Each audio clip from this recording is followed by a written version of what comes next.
महान गौतम बुद्ध स्टोरी। एक दिन गौतम बुद्ध अपने शिष्यों के साथ एकदम शांत बैठे हुए थे। उन्हें इस प्रकार बैठे हुए देख शिष्य चिंतित हुए कि कहीं वह अस्वस्थ तो नहीं है। एक शिष्य ने उनसे पूछा कि आज वह मौन क्यों बैठे हैं, क्या शिष्यों से कोई गलती हो गई है? इसी बीच एक अन्य शिष्य ने पूछा कि क्या वह अस्वस्थ हैं? पर बुद्ध मौन रहे।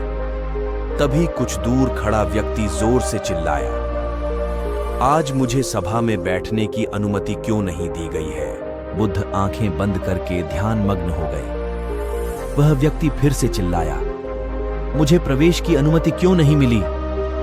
इसी बीच एक उदार शिष्य ने उसका पक्ष लेते हुए कहा कि उसे सभा में आने की अनुमति प्रदान की जाए। बुद्ध ने आंखें खोलीं और बोले, नहीं, वह अछूत है, उसे ज्ञान नहीं दी जा सकती।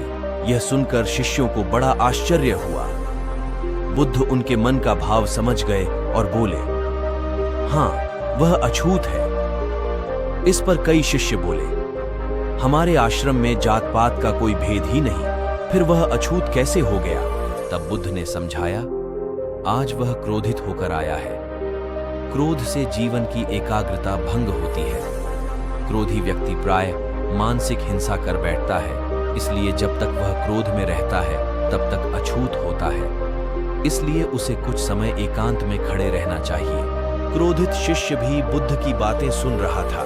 पश्चाताप की अग्नि में तपकर वह समझ चुका था कि अहिंसा ही मनुष्य का महान कर्तव्य व परम धर्म है। वह बुद्ध के चरणों में गिर पड़ा और कभी क्रोध न करने का प्रण लिया। आशय यह है कि क्रोध के कारण व्यक्ति अनर्थ कर बैठता है और पश्चाताप उसे बाद में होता है, जिसका कोई लाभ नहीं मिलता।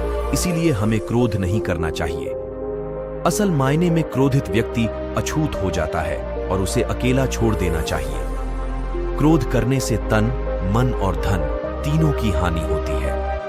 क्रोध से ज्यादा हानिकारक कोई और वस्तु नहीं है। इस वीडियो से कुछ ज्ञान मिला हो तो लाइक, कमेंट एंड शेयर करें और सब्सक्राइब करें और बेल आइकन दबाना ना भूलें ताकि वीडियो की नोटिफिकेशन सबसे पहले आप तक पहुंचे।